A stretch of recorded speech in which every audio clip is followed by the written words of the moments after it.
Hello, dear friends. Welcome to another episode of GP Roundtable with my guest, Matt Oxley. Hi, Matt. How are you doing? From Great England. Hi, Matt. Giovanni Zamagni from Italy. Hi, Giovanni. Ciao da Milano. Michel Turco from France. Good morning, Michel. Ciao, Franco. Emmanuel Pesino from Spain is very, very happy today because he can go out. He can go outside, can go to visit his son. Hi, Manuel. How are you doing? Hola, hola, everyone. Thank you very much. I'm happy today, more happy than the last 12 weeks, probably. Very, very long time. Shall we give a warm welcome to Mr. Herve Poncharal? Good morning, Herve. How are you doing? Good morning. I'm fine, and thanks a lot for having me with you. And all of you are friends, and I hope we will share a good time together. It's very, very nice from you to be here with us. How are you facing this situation, Herve? So first, just knowing something regarding this very strange period in terms of normal life, no motorsport after we go to motorsport. Oh, briefly, I don't want to complain. I think, being at home helps you to think about many things. Sometimes trying to even prepare better plans for the future, trying to make the world hopefully a bit better, a bit easier for all of us. Sure, it was a very tough time. It is still a tough time because our life, our passion, and our mission is to go racing. As long as the borders are closed, we have to stay home. The positive things is that we see that the virus is at the moment, and I don't want to be too optimistic, but looks like we may be able to avoid the second wave. And therefore, if ever we could start in July, like Carmelo explained, that would be a dream. So we are impatient. We are enjoying the time at home. We were chatting earlier on with all our friends, and this is a different time. But this is also something being blocked at home. We try to be positive. We try to think what could be the future. Hopefully, there will be a future very soon, because I saw some quite good news from Spain that from July the borders will be open, which means. We still have to wait the official announcement from Dorna, but I mean, what was planned as the two Jerez round, 19th and 26th, could be finally almost official. So let's wait for them. But thanks, I'm fine, and I'm ready to go and ready to rock and roll. Michel, would you please start? Okay, so Herve, you have been requested by the organization to work with only 25 people for the MotoGP team. So how will you do to reorganize your staff, your team, to work as good as you were working when you were a full team? Oh, what I have to say is that number 25 didn't come just out of the blue.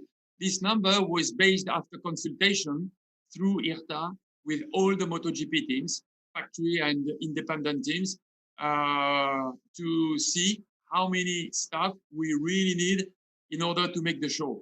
The condition sine qua non and the target was always, don't hurt the show. Let's have a race as good as what we know and as good as MotoGP standard.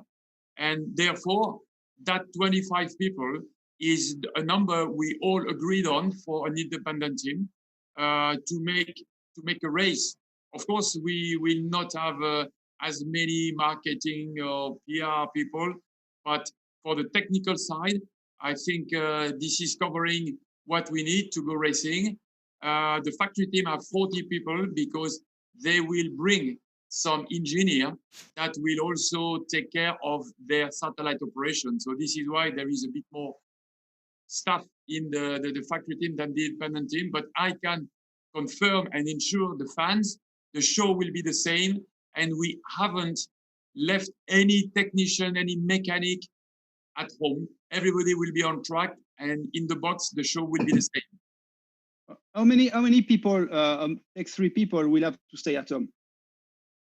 Nobody, because we always try to have the best value for money, if I can say, and we don't have so many people going around the team like some factory team have, which I understand their needs. I'm not criticizing anything, but for us, nobody stays home. Maybe there will be rider's girlfriend, rider's wife, or rider's father, or rider's friend that will not come. But Tech 3, as my staff, everybody is included in this 25 and 12 for Moto 3. So we don't leave anybody home. Everybody will be on the racetrack. Giovanni, will you go next?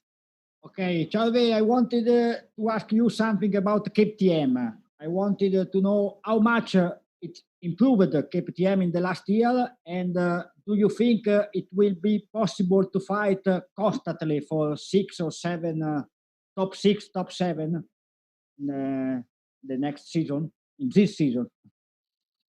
Thanks for this question, because before answering right to this question, I would like just to say one thing. I think we are very fortunate now for quite a few years, we have 6 manufacturers officially involved in MotoGP, and we have 3 from Japan and 3 from Europe. I think this is, for me, very important. If we are a proper world championship, we need riders from all over the world, staff from all over the world, hopefully sponsor from all over the world, but we also need different manufacturer nationalities. Full respect for the Japanese who made the championship interesting since 49. But I think this is even more exciting when we have European manufacturers. We know they are smaller than the Japanese manufacturer. It's not always easy to catch up and follow. Thanks to our technical rules, we saw some manufacturers that left, Suzuki coming back, Aprilia coming back, some manufacturers that were never in MotoGP joining, like KTM. And this is what I wanted to say. Regarding KTM, honestly, we were very, very happy with the winter test. We were a lot closer. I think in Qatar, at one stage, we were 18 riders, and from the 6 manufacturers within a second. So this is very, very promising. But we also know that winter test is one thing, racing is another thing. Winter tests, you're based on a 1 lap with a fresh tire.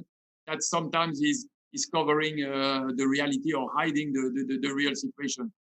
Clearly, I believe we should be having a KTM rider every race in the top 10, which is not easy. With the level we have. Everybody had good plans to further develop. I saw what was in KTM plans for later 20 and 21 before we were hit by the coronavirus situation, and that was very exciting. Of course, all this is now to stay in in the drawer in the office because we decided to freeze the spec for 20 and 21. But still, I think we have a really good package. Just wait and see. Hopefully the answer will be very soon. But in fact, on the chassis department and on the engine department, especially in the engine department with the electronic, we made a big step. Is it going to be enough to match the top guys? Wait and see. But you also know that the result is the combination of a bike and a rider. Okay, Matt, you're going next. Hi, Herve. I just wanted to sort of continue from where we were there. You just mentioned the electronics being improved for this year with the KTM. And obviously we saw the new frame that came at Valencia at the first winter test. I just wanted you to talk a little bit more in detail about how the bike has improved and if you can say how the electronics have improved. KTM project is still quite young. Until last year, they were having only 2 bikes, which means 2 riders. And clearly, the more data, the more information coming from the riders you have, the quicker you can you can improve. Clearly, I think last year 4 riders plus Danny, which is Danny Pedrosa, which is a very important factor. I think everybody put the finger on trying to have the bike a bit more riding friendly, a bit more, stable on tire wear, which is very important in a race. Sometimes, we saw incredible qualifying from Paul, front row from Johan in the Czech Republic, but also second fastest Paul in Misano in qualifying. But in the race, we always we never could really reproduce the qualifying time. And I think this is what we've been working on. Without entering in too many details, I think you have to have the bike which is friendly. Hopefully, friendly is not too easy with almost 300 PS motorcycle. But, this is what we've been working on the chassis with the engine, the electronic helping us. Is having a more friendly bike. This is, I think this is the best word I can give you. Manuel. Herve, I wanted, you just mentioned the race in July. You just mentioned that Spain is going to open the borders in July. From 0 to 10, how much would you give that race to happen in Jerez? If you would have asked me this question on Friday, I would have told you 6. Now I think I would say 8.5. I'm pretty optimistic because honestly, everybody was really scared all over Europe and all over the world when we start to, break the lockdown at home, and the second wave with a big worry, which we all understand. So far, touch wood, so far it looks like this is not going to happen. Hopefully, the countries are more and more opening their borders, but also the activities, restaurants. They also allows some sport events. I think football is going to restart soon in Spain also. Yes. It restarted already in Germany a few days ago. So I believe there is no reason, especially with the protocol we've been working on together with Dorna, that was sent to the health authority of Spain and other countries we are planning to race. We have built a really, I believe, strong sanitary protocol. So yeah, 8.5 is out of 10 is something I believe is quite close to the reality. Okay, Manuel, maybe you also referred about the weather, no, the weather conditions, the very hot, also in that sense, or just regarding the problems of lockdown. Maybe I just understood also in that sense. Well, the weather we had the other day, we spoke with, I think Petrucci, yes, it was Petrucci, and he explained us that around 60 degrees temperature on the asphalt is being expected in Jerez. This will be a big issue as well, isn't it? For sure, this will be a big issue. But when we're racing in Thailand, when we're racing in Sepang, we are facing sometimes this situation. Clearly, Michelin knows about these things. Michelin has a lot of experience now, and for sure, with all the construction and compound they can play with, I'm quite sure we'll have something that will not be a technical problem. I think clearly the riders will suffer, but as Fabio Quartararo was saying, any temperature is okay for me, and if I need from now to Christmas to have a race every weekend, let's go. So I think this is more the feeling, of course it's going to be hot, but the most important is to have a date that we can trust and that we can be sure of, for the riders, of course, mainly, and for the teams. And if the riders now, they have this date, 19th of July, they are going to work hard to be ready for this date. All over Europe now, it's really warm. And the thing you can be sure is all our MotoGP guys are real athletes, and they will cope. But this is part of the game, but they will cope with the heat, I'm quite sure. Perfect. Michel. Okay, coming back to KTM, 2 questions. The first one is about the development. The MSMA has decided to freeze the development until 2022. How that could affect KTM, who we all know is a bit under the level of the others? And second question, we know that there is some talk between Dovi and KTM. Dovi was one of your riders in 2012, and I know that you got a good memory of him. Would it be, in your opinion, a good choice for KTM? So regarding the frozen spec that could hit KTM, I think that will hit everyone. I would like to thank the top factories for supporting that freeze, because it was unanimous decision, and for sure, I think the top factories have been less suffering with the crisis, because they are a proper world company, where the European factories like KTM, their main market is Europe and USA, and this is the two markets that have been the most hit by the situation. At one stage, anyway, when you have to choose in between your company going bankrupt and closing, or trying to work on a 0.3 or 0.4 of a second per lap, I think you choose save the company. And clearly, as I was saying before, I think I saw some plans for KTM for the second part of 20 and 21 that were really, really exciting.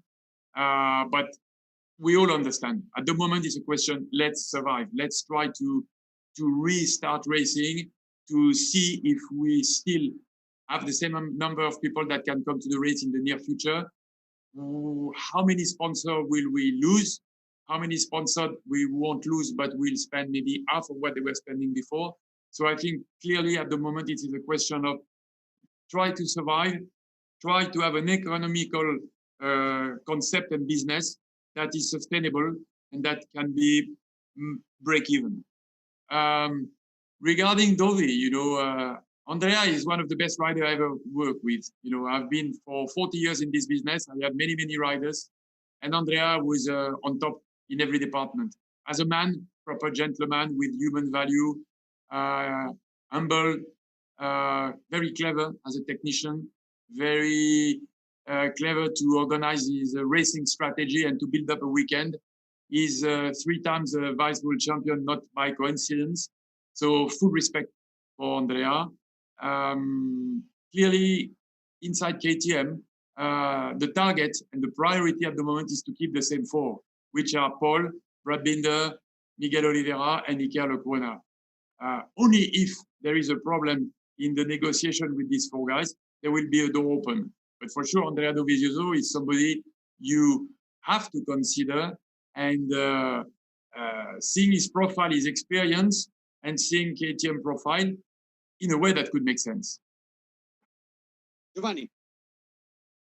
I want before you spoke about Fabio Quartararo. I wanted to know what do you think about him, and if it is possible to do a comparison. So I don't know to say in English. Comparison between him and Zarco when he was in Yamaha with you. I think that Yamaha has changed something for the independent team from that time. You can say something or not?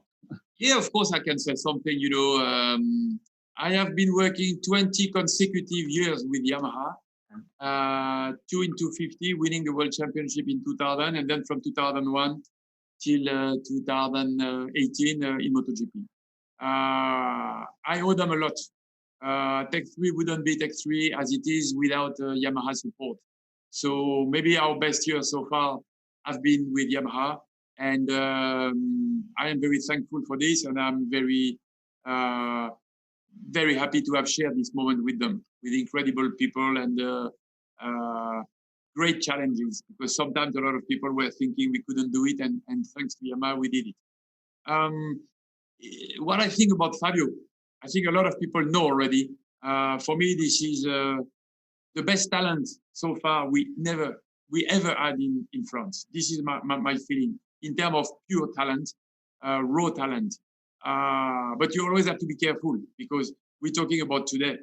Who knows what's the future going to be? But today, everything is ready for an incredible 2020 and 21 and 22 season. If if life wants to give him what he deserves. But it won't be easy for sure. If we want to compare with Johan, I think clearly Fabio joined MotoGP a lot younger because he was only 20, and I think Johan was around 20, can't remember, but around 25, 26 when he joined, or something like that. Yeah.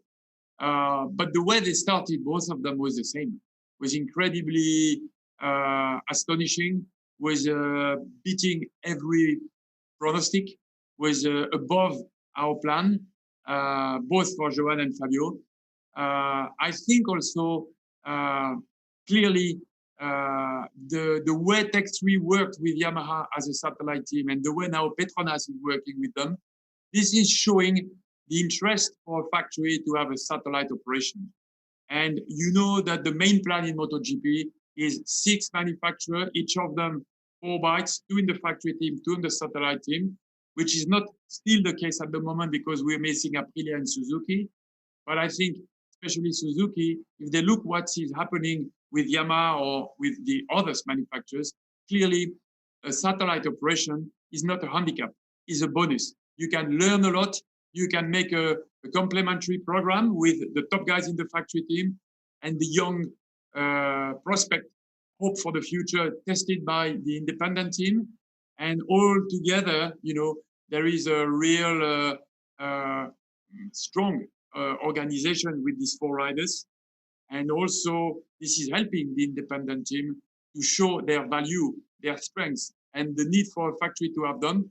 This is helping us to discuss with the factory on a stronger position, because we are not only asking, please support us technically, please don't ask us to pay too much, but we can also tell them, without us, you can't have this young prospect. And also in the past, if you remember, when they signed Jorge Lorenzo, they still had 1 year with Colin Edwards. They didn't know what to do because they couldn't have 3 bikes. And then Colin came to me, we helped them. And, you know, so I think this is something that also when they signed, I can't remember anyway, this is something which shows that the interest from a manufacturer to have a satellite operation. And other than that, I don't know. You know, I think clearly the 2020 championship is going to be unbelievable, open, and Fabio is one of the guys that can win races, and why not the championship? Matt, please. Hi, Herve. I wanted to ask you, which is the most talented rider you've worked with in your time in Grand Prix racing, and which is the most difficult? The most talented rider is always difficult to point one guy for the most talented, but you know, a few very, very talented. Olivier Jacques was very talented from the very beginning. But if we talk about MotoGP riders, I would say Ben Spies was unbelievable, because I remember his very, very first lap on a MotoGP bike was so impressive, and the whole year, this rider and this man was showing us unbelievable things, and I am very sad and very puzzled that he was not able to do a better MotoGP career. I think what Zarco showed us was unbelievable also, because 2017, out of his Moto, just out of his Moto2, the first session in Valencia, he was already a few, even less than 10th, I think, thousands of Valentino after day 1 in Valencia. Okay, this was a test, but the speed of adaptation was unreal. But I'm also puzzled that showing all this, you haven't done better in you know, so far in your MotoGP career. But one of the most difficult is also maybe the most talented of all. One of the most difficult guy I ever worked with was John Kosinski, because it was impossible to build a proper human relationship, a proper trust with him. But what he was doing on the bike, the way he was riding, is a bit maybe like what, you know, HRC technicians are looking on Marc Marquez data, because John for me was unreal. The problem is I don't know. Kenny tried and Kenny gave up. We tried, and he was asked to stay home after what happened in Assen in '92 by Mr. Ito from Suzuki and Lucky Strike Management. But even though we couldn't reach what we wanted to reach, which was winning the 250 title, John is maybe the most talented of all the riders I ever worked with. And honestly, this guy is an ET, another ET. Manuel. Yes, Hervé, I want to come back to your role as IRTA president, okay? You explained very well how good MotoGP is organized and structured. Let's go to Moto2 and Moto3. Do you think that this situation, all this crisis, will make that these lower classes will be structured the way MotoGP is structured, meaning a certain numbers of team, well-sustained, serious team, which is not always the case in Moto2 and Moto3, you know that. So will this make the situation go closer to MotoGP? So, I am one more time completely in line with Carmelo Espeleta, because we hear, and especially during this troubled situation, we heard a lot of times, sometimes media, sometimes fans asking us, but maybe you are only going to race MotoGP and wait for better days to have the other two classes. Clearly, for him, but for me also, and I think for everybody involved in the championship management, the three classes are key, are part of the championship.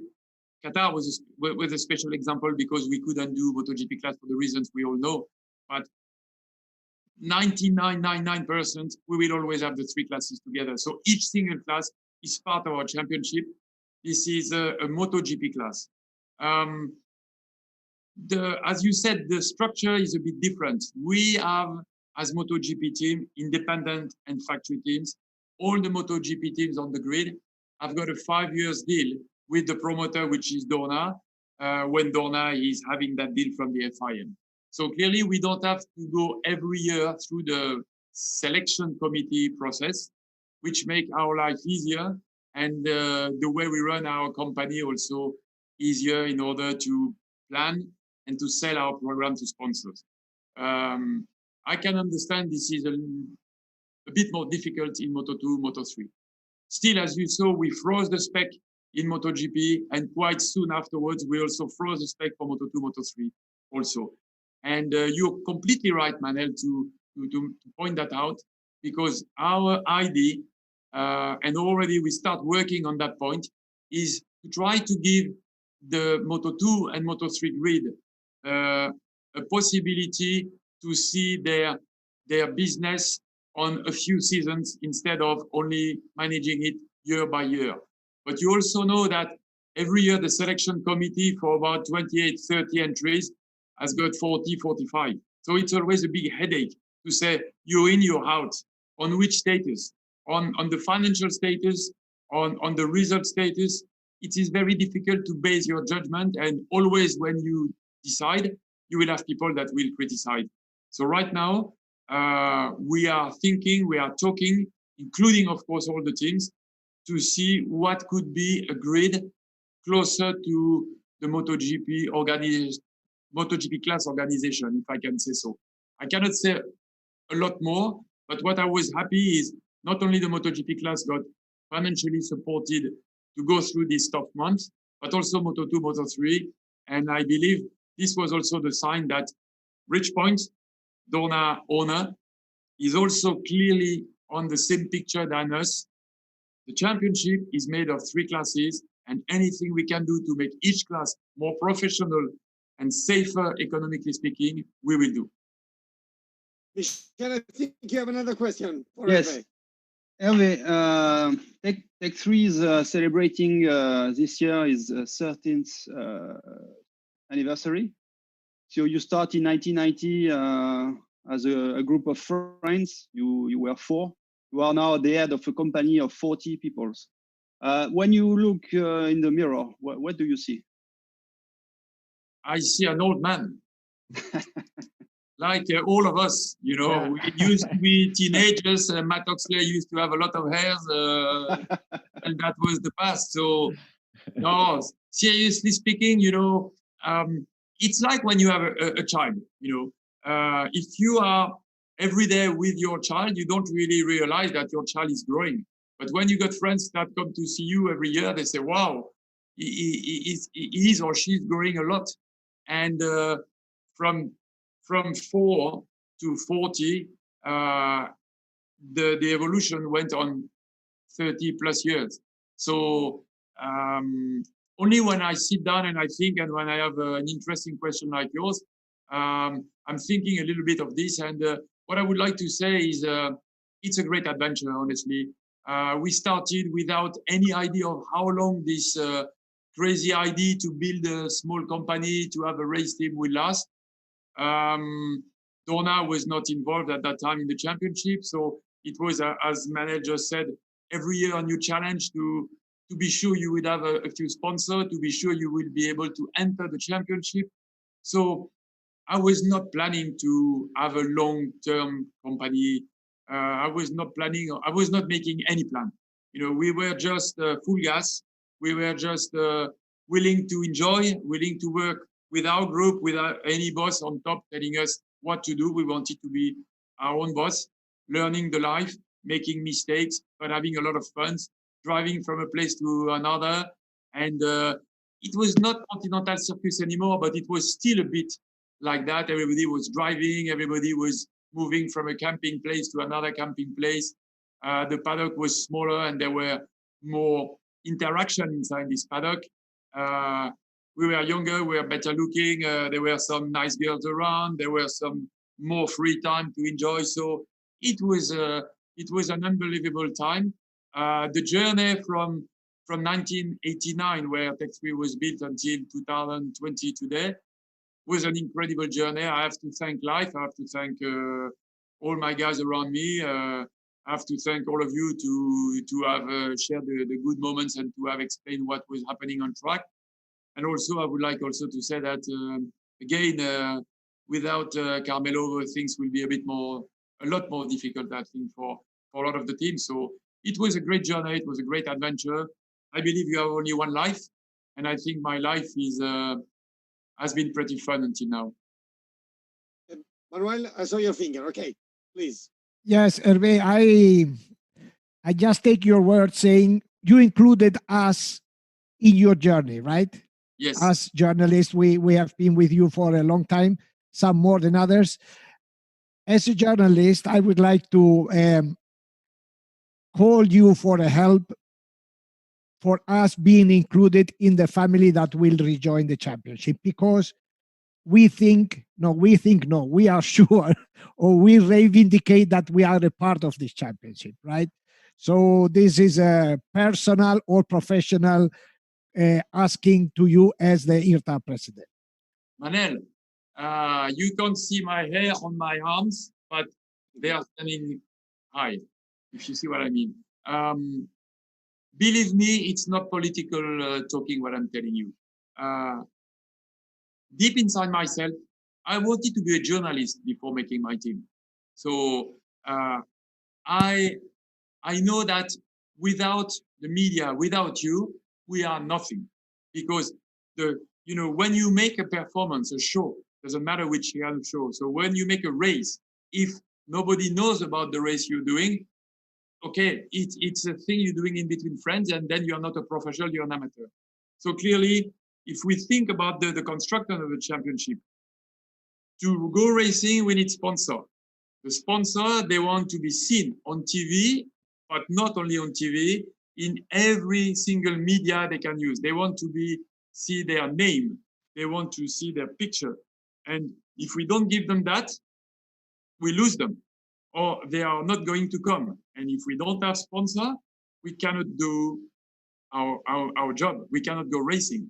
So this is on the pure business point of view, but also on the affect point of view, on the feeling point of view. A Grand Prix without any media is not a Grand Prix, because what I hate is the corporate communication. You have to have it, but it must be only a part of it, because I I've never been politically correct, and I will never be 100%. So clearly, you need to have the politically correct team communication, but you also have the journalists who are much deeper into the subject, and sometimes who create polemic, which we need, who touch a subject that nobody dares to talk, and this is what makes a real sport. So I have said to an Italian journalist, Matteo Aglio, some weeks ago, that I will fight as much as I can to have the media on site, because this, for me, has no meaning not to have media on a race. Clearly, there is a special thing at the moment happening. We have a protocol to face. This protocol is telling us that we have a certain amount of people that are allowed to come. If we go over that number, we will not be allowed to come. We have a strict list. Michel talked about the 25. We have less than 25. We have 22 guys actually going there. And this is checked by the authorities very carefully. Some riders have been pushing to have their helper and their manager. No, you can have either manager or helper, but only one person. Rider's girlfriend, father cannot come. And I tell you, they've been pushing a lot. Trainer, they've been pushing also. No, so at the moment, the question is, can we have races before the end of the year? Yes, but following a certain protocol. This protocol is very strict at the moment. I hope we can open some windows, we can push some doors, but this is my feeling. I'm not in charge of the championship. Carmelo is the man in charge. He's trying his best. I think Dorna always showed the media that they were more than welcome, and they were always given, as much as access and possible. But I cannot tell you more than that. Deep inside myself, we need you, because you are part of our championship. As much as a rider, as a team manager, as an engineer, you are part of the championship. And without media, there is no future for any sport. That's my stand. That's my point. Very clear. Any other questions, Zam?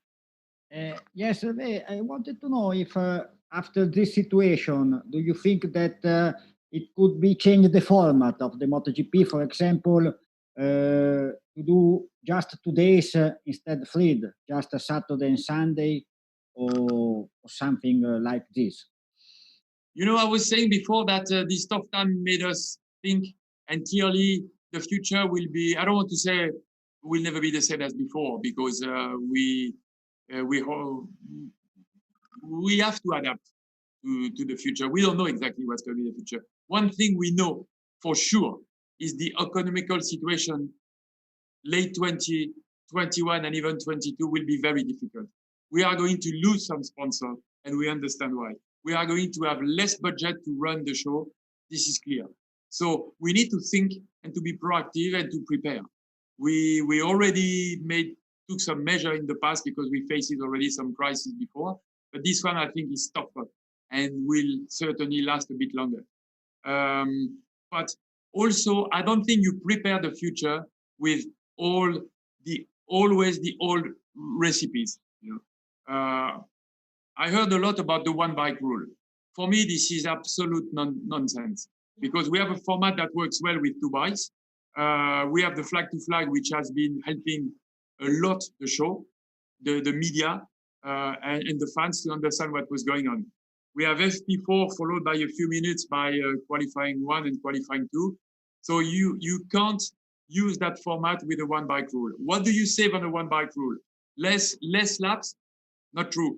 If you check Moto2 and MotoGP, the amount of laps per session is very, very similar, and I would say almost the same. Spare parts? No, because you bring a bike disassembled in your truck, so you don't save on spare parts.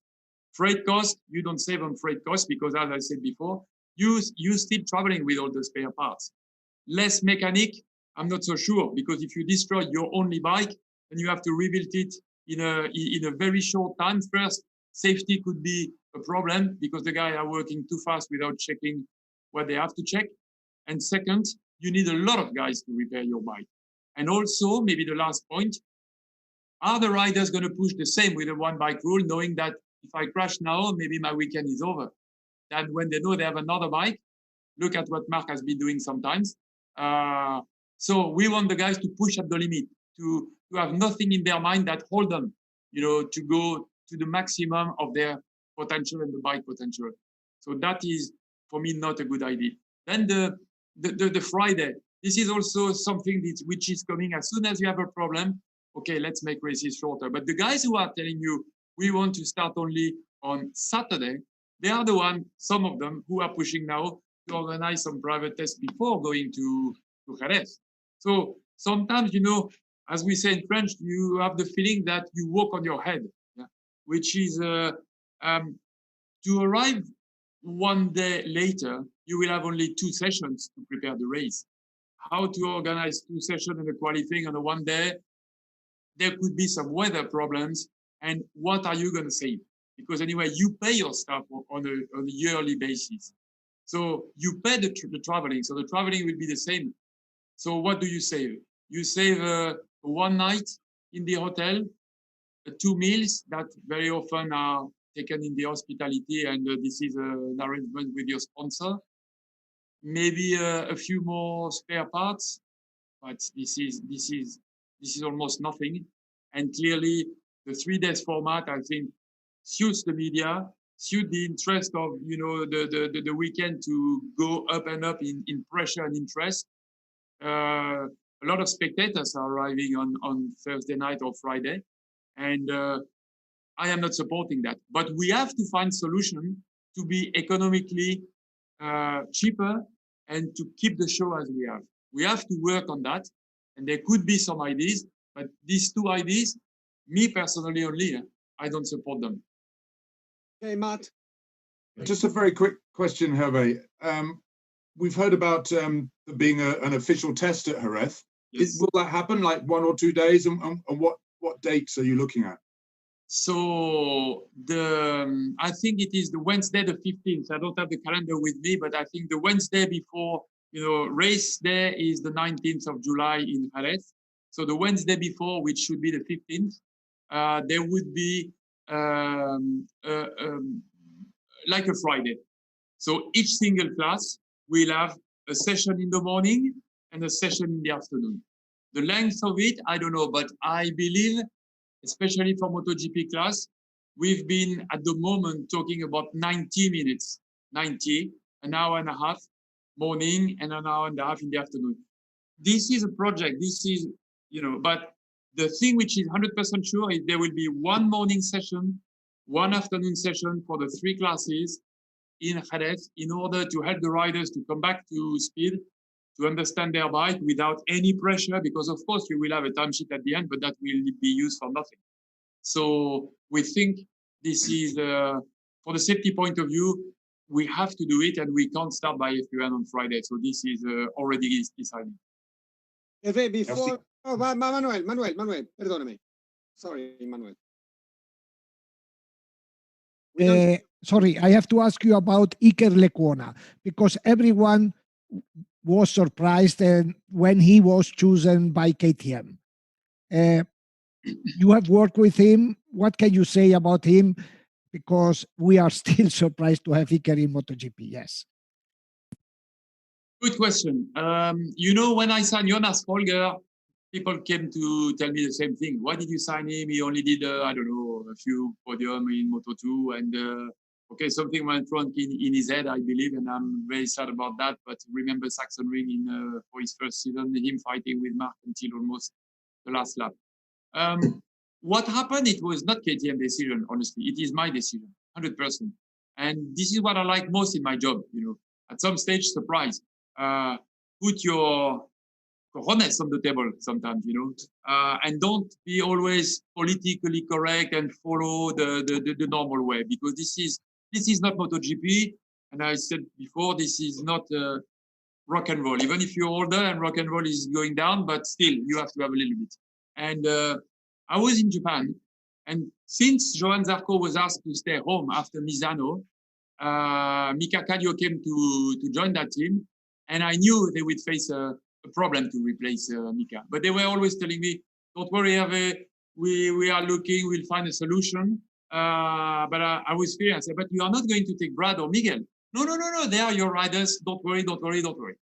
But I knew it was going to be difficult because the factory team is the team number one. And you have to have riders that are helping the project to move on. Especially the KTM project is is moving a lot.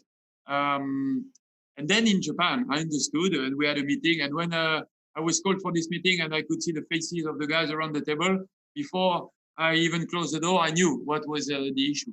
Anyway, they told me Brad is going to be in the factory team. Not big surprise, honestly. Sad, because I am a big Brad Binder fan, and I think Brad is going to be a top MotoGP rider, and he's going to make a good 20 season, really.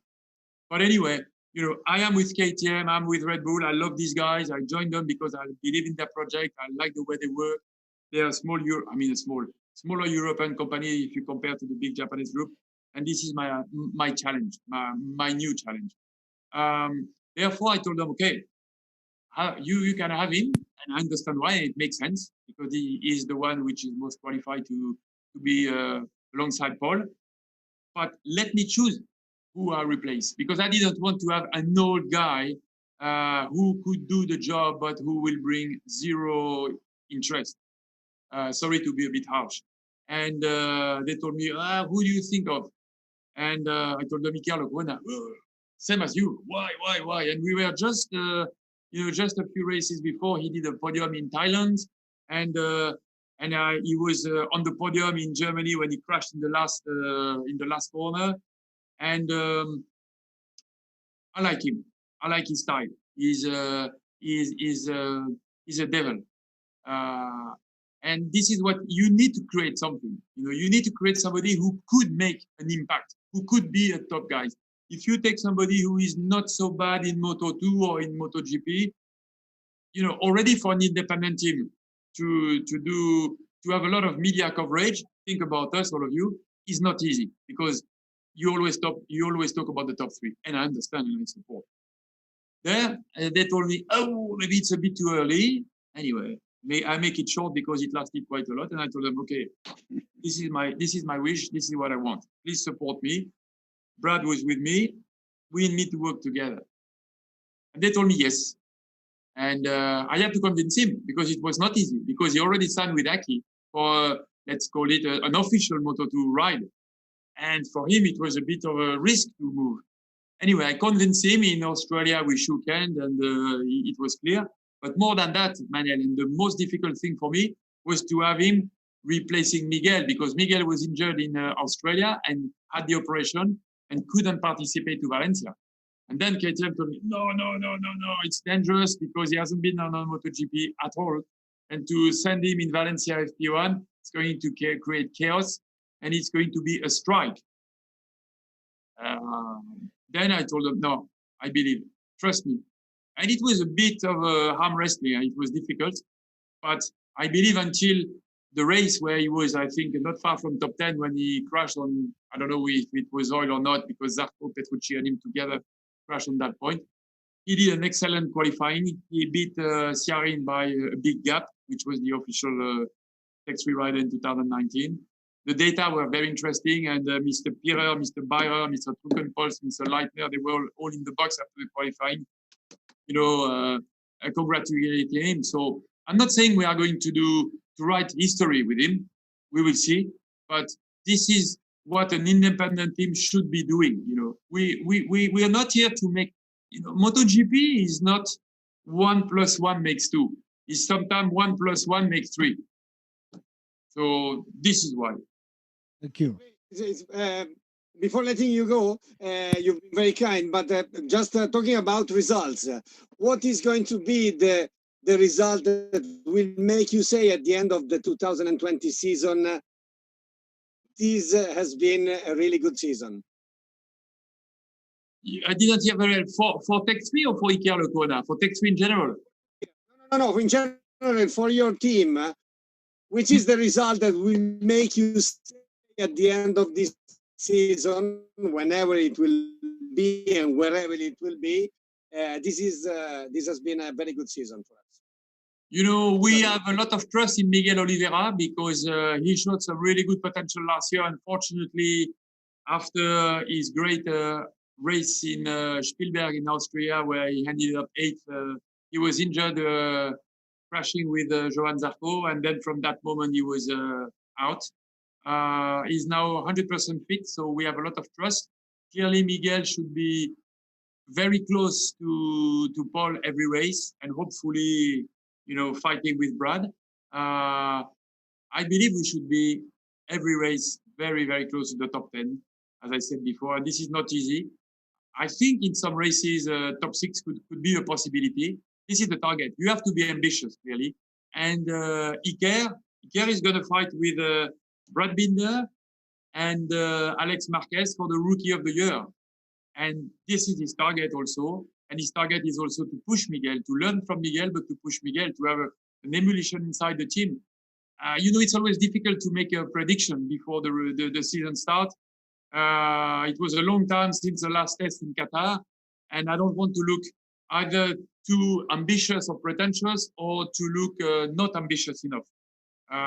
When you see the grid, you have 4 factories Yamaha, you have I don't know how many factories Ducati, 2 factories Suzuki, almost 4 factories Honda. So to be top 10 could be seeing like a lack of ambition. But to be top 10 in MotoGP on a regular basis is a good result. Okay, perfect. Thank you very much, Mr. Herve Poncharal. See you soon. Best of luck for this season. Thank you also to Matt Oxley. Bye, Matt. Giovanni Zamagni, Michel Tour, Manuel Pesino from GP Roundtable. Next week, guys. Thank you very much indeed. Bye-bye. Bye. Bye-bye. Thank you, all of you. And before we close, be sure we need you, and we are going to work as much as we can to have you with us. Thank you, Herve. Thank you. Thank you, Herve. Bye. Bye. Grazie, ciao. Bye. Ciao. Bye. Ciao.